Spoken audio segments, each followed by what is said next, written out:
Coming up on Point Spread Weekly, powered by the Vegas Stats and Information Network. We want to make you a better handicapper, and we've got plenty of sports wagering information. Join VSiN's betting experts and odds makers as they discuss sides, totals, money lines, props, and parlays, so you take sharper action. Cashing tickets is what it's all about. It's Point Spread Weekly, powered by VSiN, and it starts right now. Welcome in. I'm Jonathan Von Tobel, your host for this week's edition of Point Spread Weekly. Another week in the books and another fantastic edition of PSW for you and all you VSiN Plus subscribers. Remember, VSiN Plus subs free until a major sport returns, so check it out at vsin.com/subscribe. And you won't be disappointed. You'll never be disappointed with Point Spread Weekly. This week alone, loaded with content because it seems to be finally getting back to a little bit of normalcy in the world of sports. We've had multiple UFC events. NASCAR is back. Couple of European soccer leagues back in action as well, so we're starting to kind of get right back into the trend. But Points Spread Weekly has never stopped. Matt Ewan's actually, who is not going to be with us this week, but had a great piece, Bettors, Books, back in action finally, a great conversation and sit down with Jimmy Vaccaro, just talking about what Jimmy's actually gone through over the last few weeks. How, Jimmy, in this racket, as he calls it all the time, and how abnormal it's been to see nothing going on, no scores to check on. But as we start to return, Jimmy even watched a little UFC, as that was pretty dominant over the last week and a half. But a great piece by Matt just talking around and looking at, as we slowly return, what it's been like. And, of course, a recap of last week's golf match, if you call it that, which ended slightly controversially. But we have another one coming up this weekend, the match part 2. Tiger Woods, Phil Mickelson with their partners, Peyton Manning and Tom Brady. Great content on that in this week's edition of Point Spread Weekly. Wes Reynolds is going to join us momentarily to get his breakdown on that event coming up on Sunday. But, of course, it's not just golf in this week's edition of Point Spread Weekly, as it is with every single time. Thule, as always, has his takes. We even hear from some of the readers as well. Thule very deep in the hole in terms of horse racing. And how about this? We're going to talk a little about the AFC South today, right? Because Brady Kannon is going to join us. You know me. If you've watched or listened to VSiN, if you've watched Point Spread Weekly or any of our programs, how much of a Colts guy I am. The AFC South, one of my favorite divisions to watch. But we're going to dive into that with Brady Kannon. But William Hill, who's done a great job previewing almost every single one of these win totals in the National Football League, did a great write-up. And one of those teams that he talked about going over, the Indianapolis Colts, and going over that win total. And Phillip Rivers and the Colts have been a kind of sexy offseason pick for the most part, with the additions through the draft and in free agency on that offense. But if you look around, it's not just the Colts and Point Spread Weekly. Chargers as well on William Hill's radar for a team to look over the division. And I would say I agree with that as well. I think the Los Angeles Chargers, the second best team in that division, no question, if you look at the AFC West behind the Kansas City Chiefs. Yes, Tyrod Taylor. Will he be the one to lead them to potentially a 9-win season and a playoff spot? Remember, you got an extra playoff spot in the AFC and NFC playoffs this season in the National Football League. Also, we talk a lot about power ratings, right? And you always want to make your own power ratings, but I've always suggested if you're not good at making your own power ratings, you want a jumping off point, we offer plenty of content for you to start. And this week, Steve Makinen unveils his NFL power ratings. It's not a surprise that the Kansas City Chiefs, who turned 22 or 24 starters, is going to be at the top of that power ratings list. But Steve essentially does the groundwork for you, and you can make your adjustments as the season goes on. And then we get into NASCAR, because last week I actually bet on my first NASCAR event. Jimmy Johnson at 22-1 actually took the lead. I was feeling great right around lap 93. And then, of course, he gets in a wreck and ultimately does not finish. And Kevin Harvick not only dominates at Darlington, he is now the favorite 4-1 to win the Coca-Cola 600 coming up this weekend.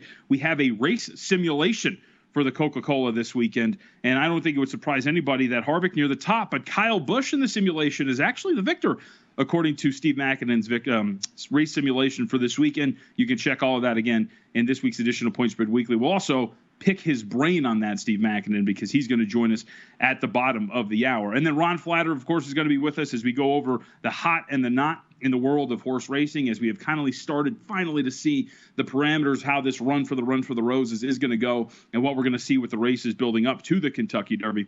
But Ron Flatter will be with us later in the program as well. And our own Nick Henyon, who actually kept an eye on the European leagues, Bundesliga. Nice little piece on that in the return and the parameters in which the Bundesliga set forward and what we can learn from that moving forward. It's actually not just soccer and all the sports as well. We've got rugby in this week's edition of Point Spread Weekly. A lot of football as well. So make sure you check it out again, vsin.com/subscribe. All VSiN Plus subs are free until those major sport returns. So it's vsin.com/subscribe. It is Point Spread Weekly here on VSiN, the Sports Betting Network. Let's welcome in Wes Reynolds on the horn. Wes, appreciate the time as always, man. I'm very excited for this week. You know, what'd you think of last weekend's golf event? Because I wasn't as excited for that one. I didn't really get the format, so I didn't get involved. We actually have a golf match coming up now that I can really get into. But what'd you think of last weekend?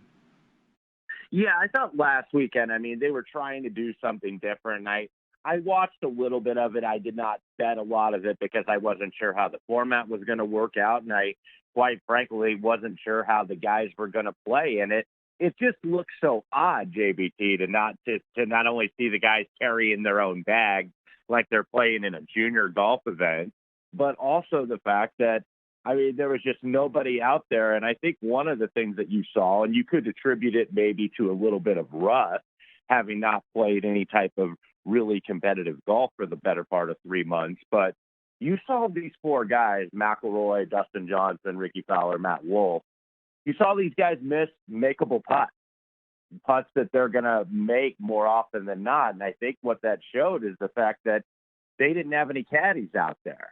So it shows you how vital some of these pro caddies and these pro jocks are in terms of reading putts, because these guys missed a lot of putts that you would normally think top-level pro players would make. So it was an odd event. And then the fact that, look, the team, and I talked about this with Matt Humans on Follow the Money, the fact that McIlroy and Johnson didn't win a hole on the back nine, yet they somehow won the event. I mean, it was just a weird format. And in terms of going down to that closer to the hole, going back to 17 for a 120-yard pitch shot. And it just seems so kind of anticlimactic. But hopefully with this event, I think it's a little bit different because it is an actual match in terms of not really necessarily a skins game.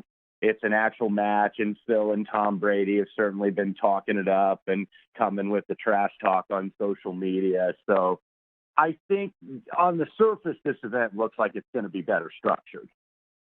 So the match champions for charity going down on Sunday. So first up, walk us through the course. Walk us through a couple of the rules. I know some things are different, front nine, back nine, but walk us through essentially to set up the event at this point. Yeah, they're playing at the Medalist Golf Club, which is down in Hobie Sound, Florida, just a little bit north of Palm Beach. A lot of guys, a lot of professionals are actually members at the Medalist Club. It was originally designed by the late Pete Dye and Greg Norman, and then Greg Norman made some changes to the course over time.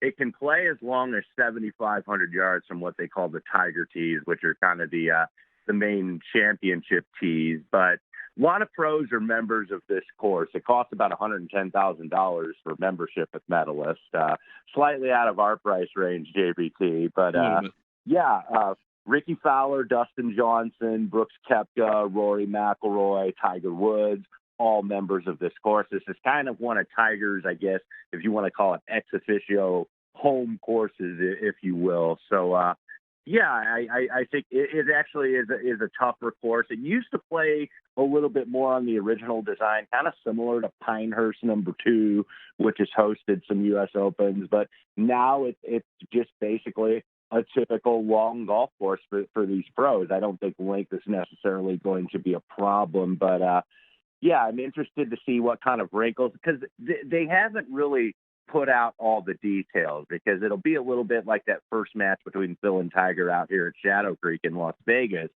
in the fact that they'll probably throw some extra wrinkles in. There'll be some little side bets for the charities all of a sudden that'll just kind of randomly pop up, and closest to the pin or what have you, or longest drive. So they'll add little wrinkles on that, but it is going to be a traditional match like you would see in any other match play event, where you can go 1 up, 2 up, 3 up, what have you, and win the hole. So, I think it is going to be interesting how they do this. And then a couple of the holes on number 5, the pros got to use like the same club basically on every shot. So that kind of makes the amateurs, in this case, Peyton Manning and Tom Brady, even more important. And if you look at the handicap, Peyton Manning plays to about a 6 handicap per the the handicap index that's available through the USGA, and Tom Brady plays to about an 8. In terms of recent rounds, a lot of mid to high 80s for Peyton Manning. Tom Brady, you're still not sure how much he's playing because he's not yet retired and now is with a new team and having to deal with a new playbook and a new offense with Bruce Arians and the Tampa Bay Buccaneers. You would assume he's gotten out there and done some preparation for this. But I think it is going to be more of an interesting event simply because you have Tiger and Phil and you have Peyton and Brady and such natural rivalry. So I think this event will have more intrigue than the last weekend's event. So we opened up the opening price was Tiger Woods, Peyton Manning -150. Got to his highs now currently, Wes, like -200, -220, 225, depending on where you look. When I'm looking at this price and the way it's been driven up, like this is all just, I don't want to say all of it, but for the majority, like it's anti-Brady, right? Just looking at some of the numbers you brought up, the fact that you don't know if he's going to play, like Mickelson won the match last time out. And when I look at this number getting driven up, I feel like this is just more, you don't know what Brady's bringing to the table for Mickelson. Yeah, and in terms of right now, in terms of a couple of days before the event, I think the value would, if you're just going to bet the match just in general, would be more on the Mickelson and Brady side because Phil Mickelson is always going to be motivated to beat Tiger Woods, considering the great career he's had with 44 PGA Tour wins and 5 majors. He hasn't beaten Tiger Woods a lot. So you got to take the opportunity to beat him when you can. And so I think they're clearly the more motivated bunch. And that's not to say Tiger's not, because he's always going to be competitive and he always wants to win and he has that alpha personality. But this isn't the type of thing that really gets Tiger's juices flowing. I mean, even the Ryder Cup doesn't get Tiger's juices flowing like playing in a major championship. So the motivation edge, I think, would be to Mickelson and Brady. And then in terms of the experience edge, on the course, I mean, Tiger Woods is a member here, so this is a home course advantage.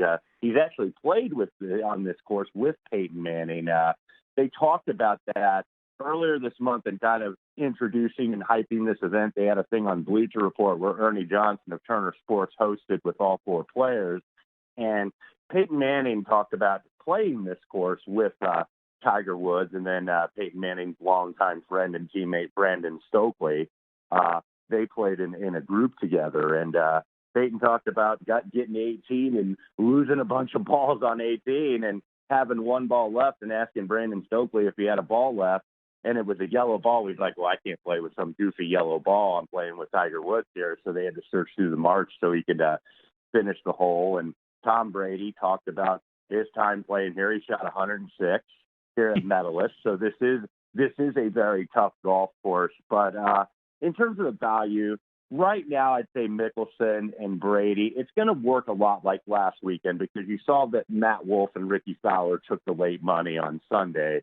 People just taking a shot at the plus price. So I would expect that they're going to do that.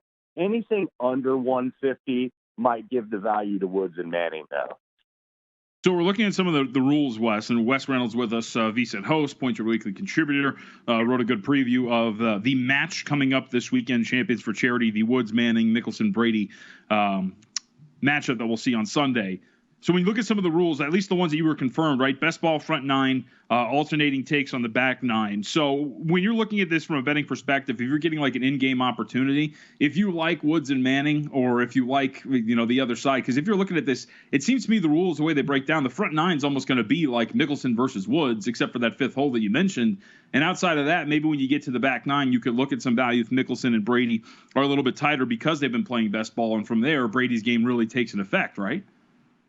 Yeah, I would think so, JVT. And you can almost kind of take this a little bit as like betting the first 5 innings in baseball if you want to look at the front 9. And it is a more reasonable price in terms of if you want to take the Woods and Manning side and lay the chalk where it might be about -150 or -160. I mean, I just can't see laying $2 or $2 plus for the full match here in an exhibition, especially because you know that there's going to be the purpose of it to generate money for COVID-19 relief efforts. So they're going to add little wrinkles and kind of make stuff up as they go along, as we saw in the match out in Shadow Creek in November of 2018. So it's so hard to just, because we don't know all of the wrinkles that are going to be added. We don't know, okay, we're going to do a long drive on this hole, or we're going to do closest to the pin for $500,000 for this charity. So that could totally be added to this made-for-TV event on Sunday. But, yeah, I would think the front nine, getting back to the original point, would kind of favor Tiger and Peyton just a little bit more, simply because you would have to assume, even if Brady got some rounds in, that Peyton, since he's retired, has played a little bit more golf as of late. And, of course, he did play in the AT&T Pebble Beach Pro-Am earlier this year with Luke Donald, and they made the Sunday cut for the Pro-Am portion of that event. So you got to think maybe Brady might have a little bit more rust starting out. But at the same time, look, Tiger hasn't played since Riviera in February, because when Brady, Kannon, and I host long shots right here on VSiN, we have a segment called Tiger Tracker every week. And it's like, okay, when's he going to come back? And then he withdraws from an event. He doesn't play Bay Hill. He doesn't play the Players Championship. So we're thinking we may not see him before the Masters. And then, of course, everything happened, and then we didn't have a Masters this April. So, yeah, there's a lot of different wrinkles, I think, to look at it in that regard. But in terms of the front nine, I would think that would favor the Woods-Manning combination. Wes Reynolds, follow him on Twitter at Wes Reynolds1. All right, let's take a look at a couple of other things, which, by the way, too, Wes, you brought this up, and the whole Ernie Johnson, four-way conversation. I watched a good chunk of that. I thought Tiger was kind of sitting there like a bump in a log in the corner, not really saying much, and weren't even laughing at the jokes. To your point about motivation, I'm not sure how fired up he is to really take part in this, coupled with the health and the minus $200, $220 price tag. I see a lot of people that like Tiger, but I'm just not sure he's there mentally and just with his game. Yeah, exactly. Because the one thing about Tiger Woods, even if he loses this match and loses again to Phil in one of these made-for-TV events, at worst, he's the second greatest golfer on planet Earth ever to play this game, and a lot of people would argue that he's legitimately the GOAT here. So right. I don't think that this is going to hurt his legacy, and that's why I think that this type of thing doesn't really get his juices flowing. With Phil Mickelson, it's like, hey man, I got a chance to get one up on Tiger Woods here. So anytime I have that chance, I'm going to be motivated. And Phil has recently moved to that area. Phil actually has joined Michael Jordan's course, the Grove 23, which is a limited membership private course. So a lot of these golfers are living in that kind of that Hobie Sound, Jupiter area in South Florida. So Phil, I think, is well accustomed to the courses down here, even though he's not a member at Medalist like Tiger is. Yep. All right, a couple of the props. These are, of course, via the Westgate, and there's a lot of others out there in terms of the operators you shop at. Were you looking at any props that stuck out to you? Some of the ones that you mentioned in the article, again, via the Westgate, first team to go one up. Woods Manning favored at $1.30. You mentioned the team leading after 9, which is Woods Manning minus 160. Will either team win 3 straight holes? No. The $7 favorite. Will there be extra holes? No. The $5 favorite. And will either team make an eagle? No, minus 200. Any of those props or any props that you've seen in the days leading up to this, Wes, that have stuck out to you? There's a couple, and these aren't something to really go to war or bet a lot of money with. I mean, you want to just, because of the nature of this event, bet pretty small, just if you want to have interest in betting the event. But I think this will see a lot of money because of the big price. Will there be extra holes? Yes, at plus 400, 4-1. So, look, the last Tiger-Phil match at Shadow Creek went 4 extra holes in Las Vegas, as did the TaylorMade driving relief skins game last week. And this is a made-for-TV event, and so a portion of this event, I'm sure, will be allowing or affording the opportunity for viewers to donate money, kind of like what they had at the event last week at Seminole Golf Club. So look, extra holes doesn't hurt that cause in terms of fundraising.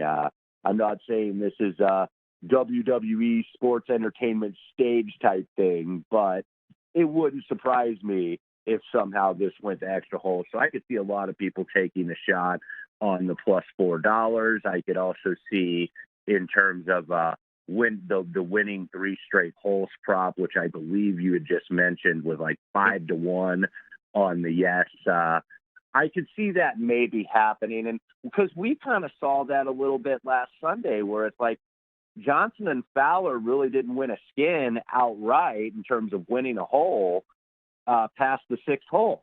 So that means that they lost some consecutive holes. So you could see a team maybe winning 3 straight holes. So, these are plus prices for a reason. I mean, these guys know what they're doing and putting these numbers up. But I think those could be worth taking maybe small shots with. And then I didn't get as much into the individual holes. I know that those are out there, and there's also one. Will a team make an eagle plus 175? I could see that being worth something because, look, Phil, even at 49 years old, is still one of the longer drivers of the golf ball on tour. And Tiger doesn't drive it as long as he used to, but he can still get it out there. So I could see these guys reaching a green and 2 and making an eagle. So that might be one I would certainly look at.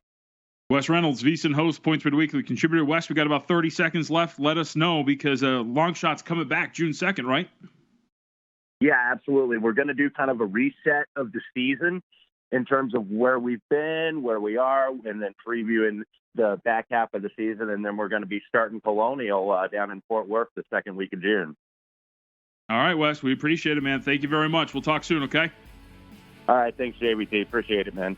Wes Reynolds, again, catch him on Long Shots June 2nd, and a great piece up in Point Spread Weekly, previewing the match this weekend between Woods, Manning, Mickelson, and Brady. Plenty to get to here on PSW. When we return, we have plenty of coverage left.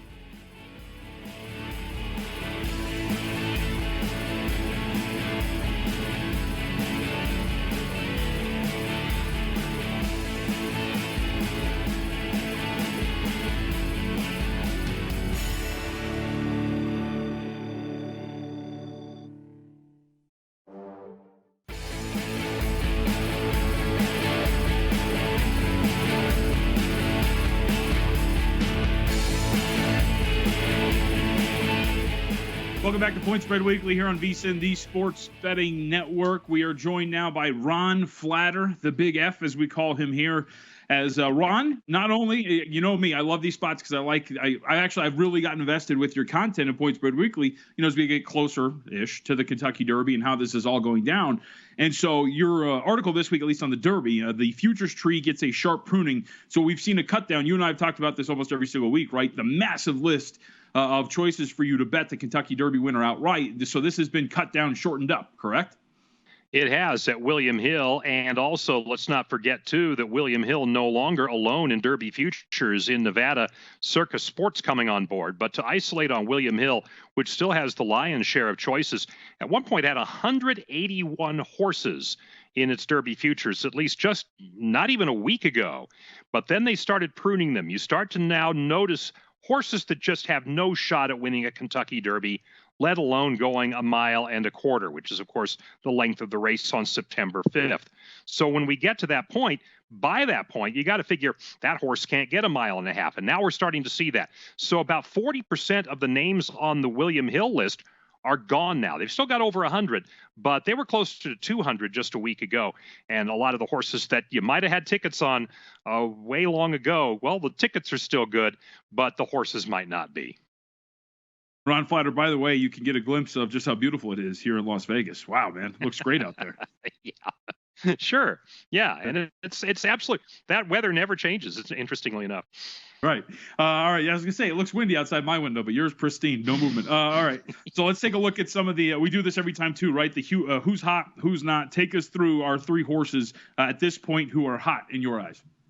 Well, and is it maybe my eyes or more that of the bettors? I'll start with Major Fed, a horse that during the weekend ahead is going to be one of those that will be contending for a victory in the Matt Winn Stakes against a horse named Max Field coming back off a long layoff. Major Fed shortening to 60-1. Look at his last race. Bad start in the Louisiana Derby, made up a lot of ground at the end, and he has been a workout fiend in the mornings. So he was 75-1, now 60-1. Here's a horse we haven't heard of before, Casino Grande, trained by Christophe Clement. Never even had a horse in the Derby, though Clement's a very well-known trainer, particularly with turf horses in New York.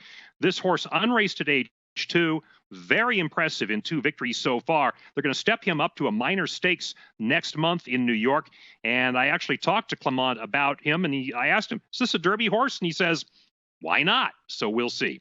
And Portos, this is another case of drawing a line through a bad race, perhaps. Last place finish in the Louisiana Derby.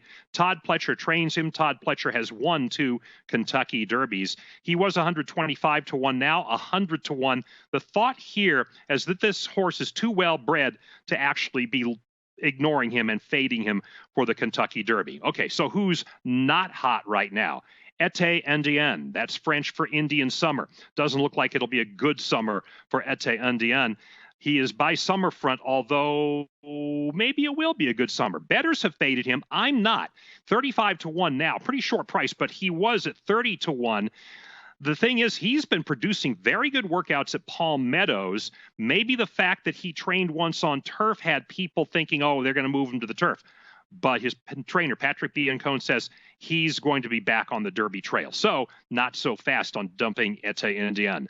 Untitled, this horse has gone from 25 to 1 to 65 to 1.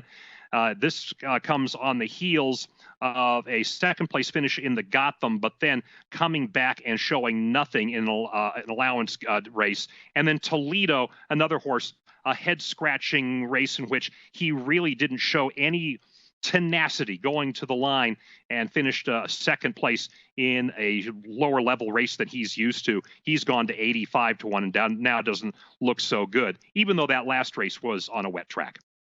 Ron Flatter with us. Have you, since we've been doing this and you've been writing these every single week, have you gotten involved with any of these long shot horses that you've been keeping an eye on? Yeah, I actually did it a long time ago for most of them when the prices were much longer. Enforcible's the one I keep talking about. He's at double digits now, I think 25 to 1. I got him at 125 to 1. The one I'm looking for, though, and he's opened at circa 55 to 1, Cezanne. Unraced so far for Bob Baffert. All right, I like it. Ron Flatter, again, you can find the work. Derby Futures Tree gets sharp pruning in Point Spread Weekly this week. And Ron, that's not all you have in Point Spread Weekly this week, right? Yeah, National Rugby League getting going again for Australia and for bettors on Australian sports. So you got Australian rules football and rugby league. Rugby league will be underway this time next week. So keep an eye on that. We break that down for you in Point Spread Weekly as well. Don't forget that either. The Ron Flatter Racing Pod, sponsored by First Bet. Ron, appreciate the time, man. Thank you very much. All right. Have a good weekend, JVT. Talk to you soon. All right, Point Spread Weekly rolls on. A lot of football when we return.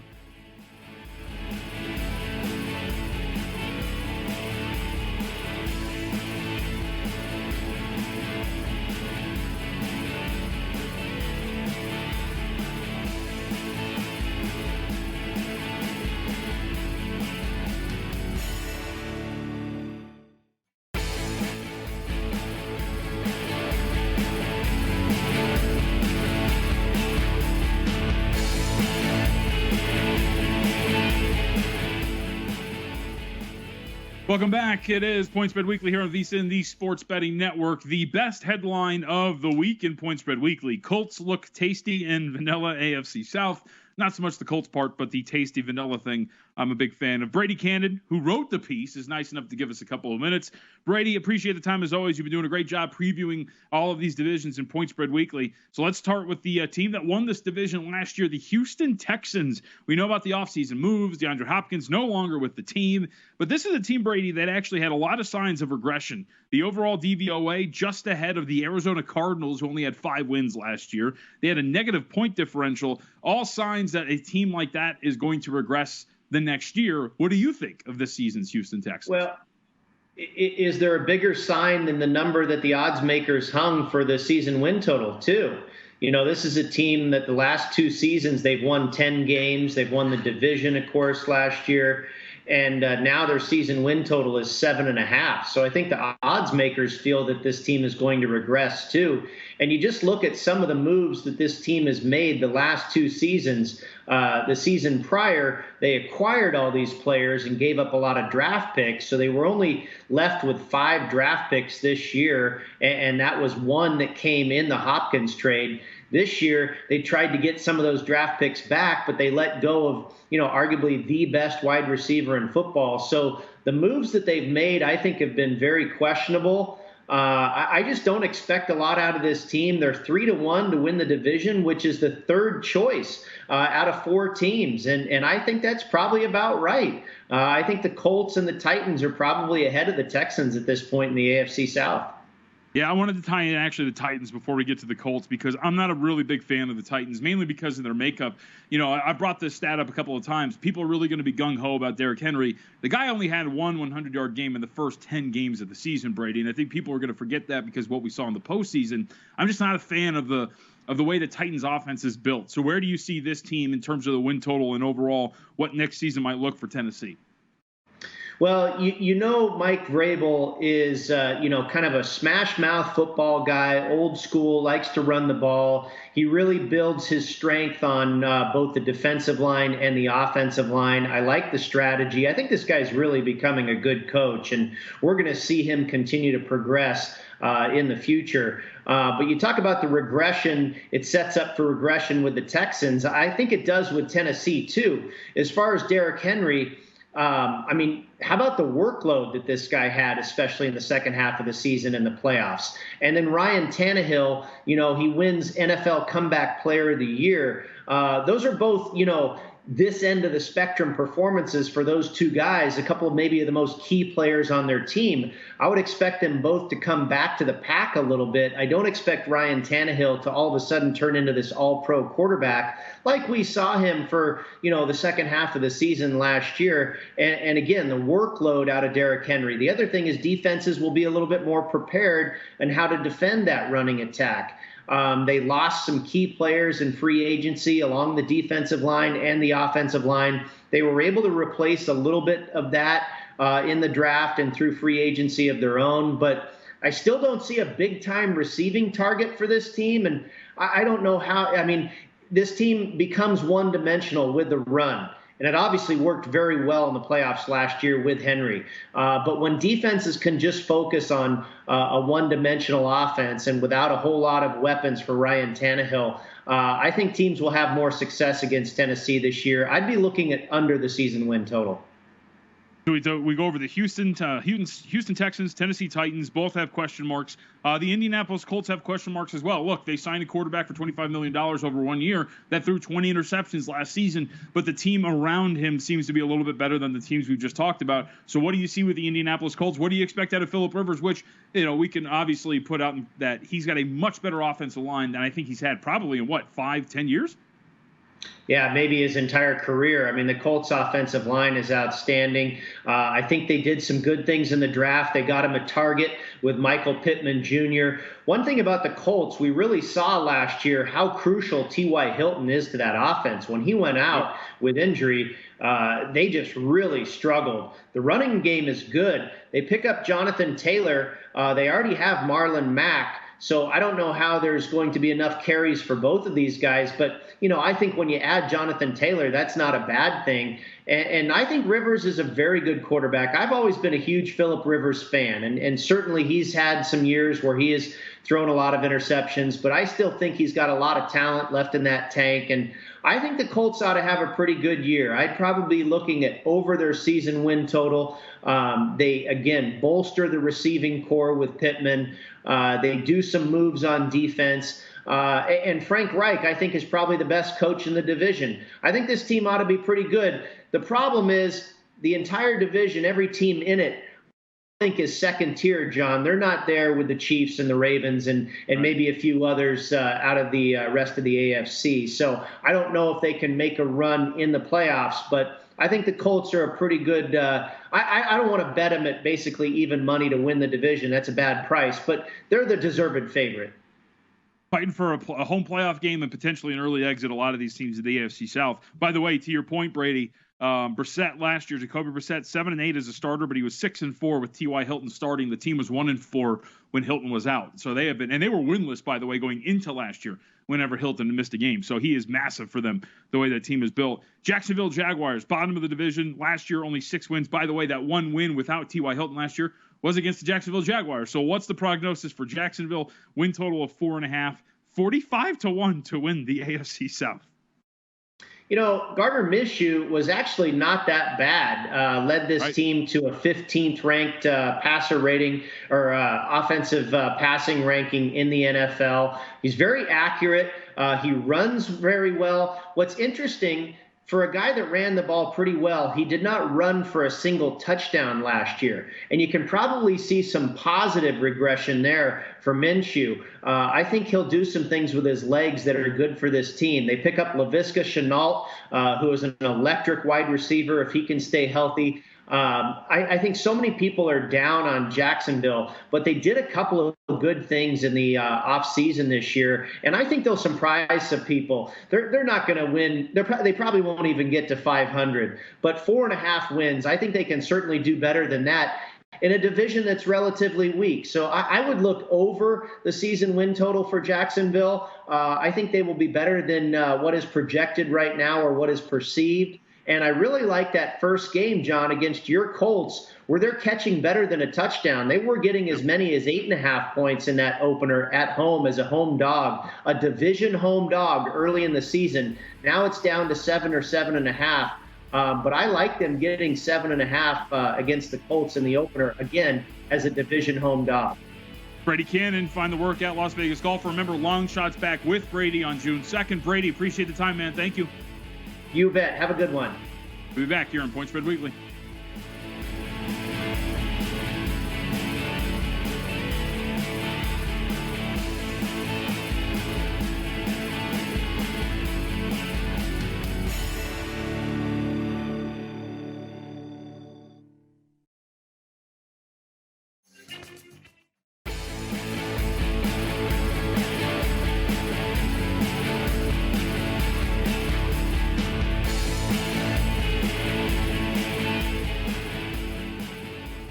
We know you want live sports action. Quick Picks is coming to the rescue. Quick Picks, the unique daily parlay player props game now with live NASCAR and UFC matchups for you to play with payouts up to $50,000 per ticket.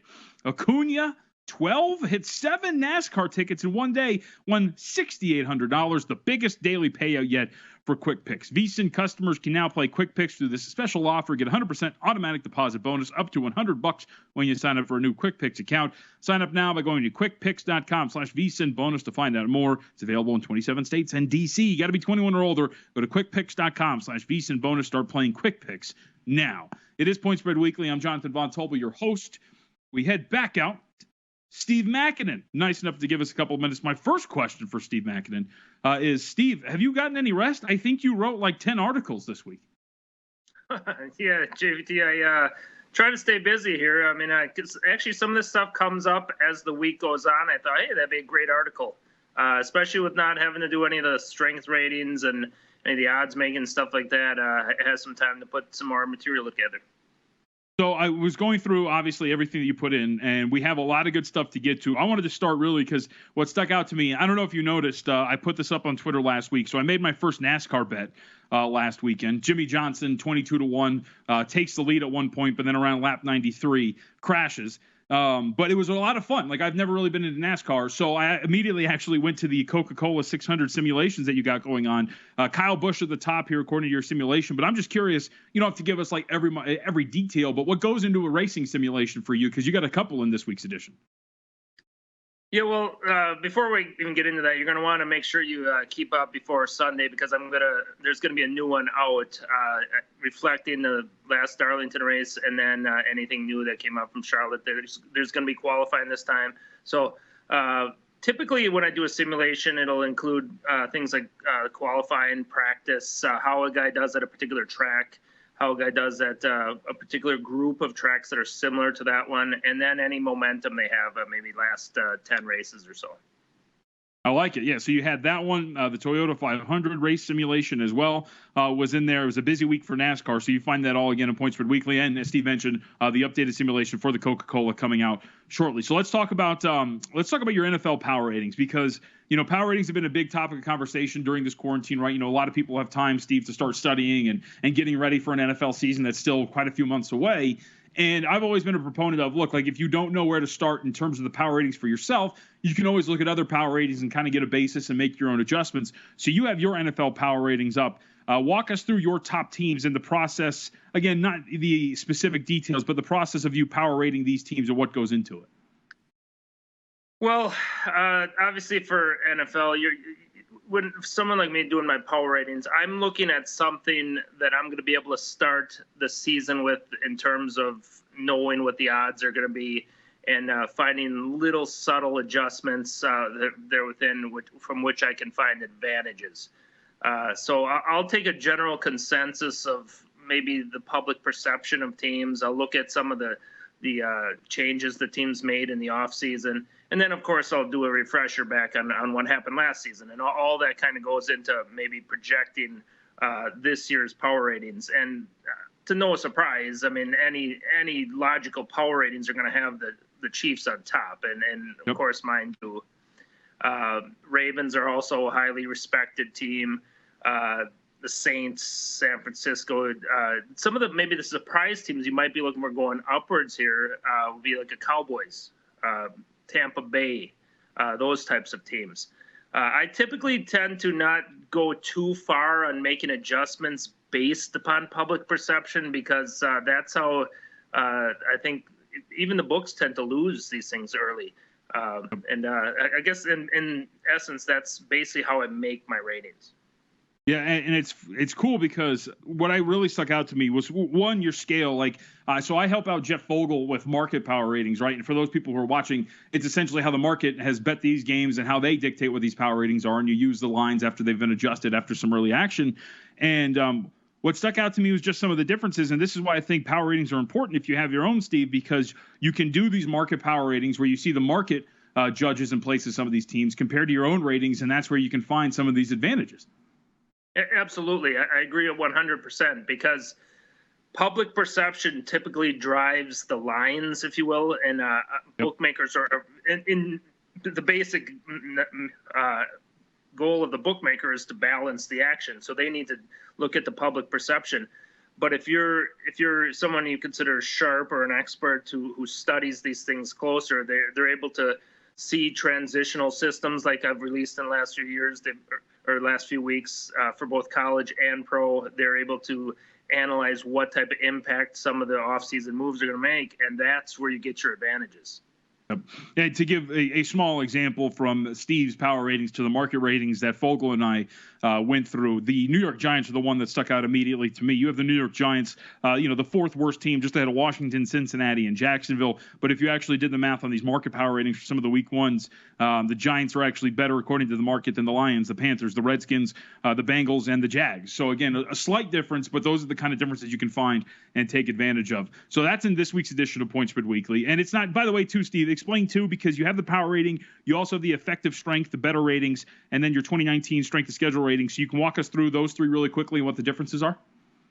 Yeah, no, this is going to be important because the bettors ratings are generally a public perception rating. So I take betting closing lines, compare them to my power rankings, and I use a formula for determining the actual number that it becomes the better rating. But it's essentially what the public thinks of that team. So when I go from a year to year transition, all I do to change the bettors ratings is I look at how much I adjusted my power ratings and I bump that team up that or down that many points. So it's basically an exact replica of last year's end of year rating adjusted for now.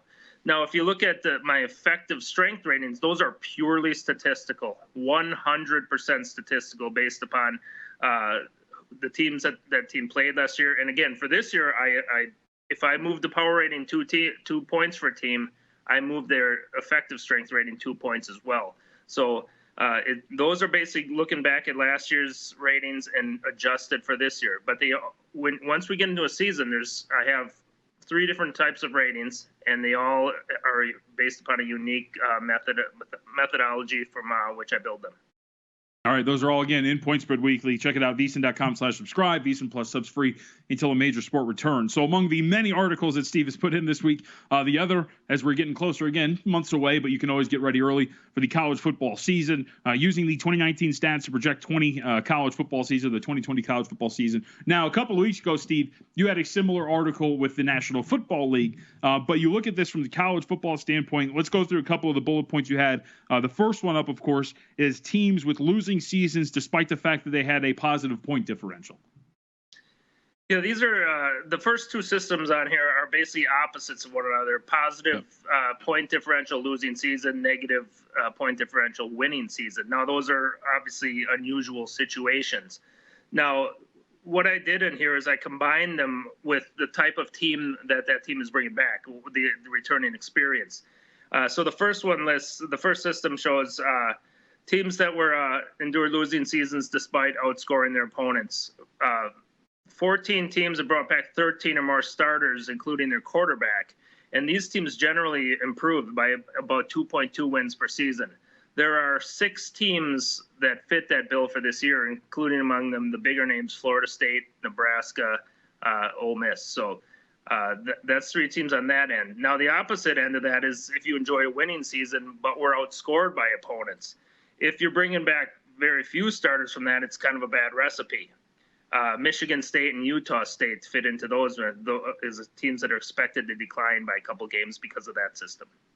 The other, of course, when there's quite a few in here, walk us through the turnovers as well and the systems there. Turnovers is a big one. In fact, as I was preparing for the show, I would love to talk about all 4 of these. I know the time is short, but just to start off here, there's 10 teams have managed to go 500 or better against the spread, despite having a -1 or worse turnover ratio per game.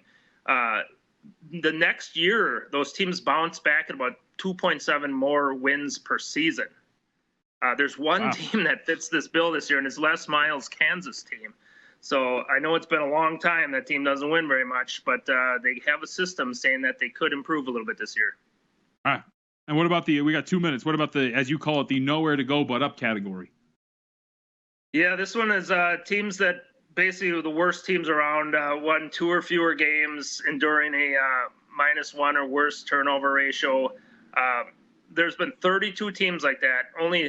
Now, there's not much room to get worse, but only 3 of the teams got worse. The average win improvement was 2.2 wins per season.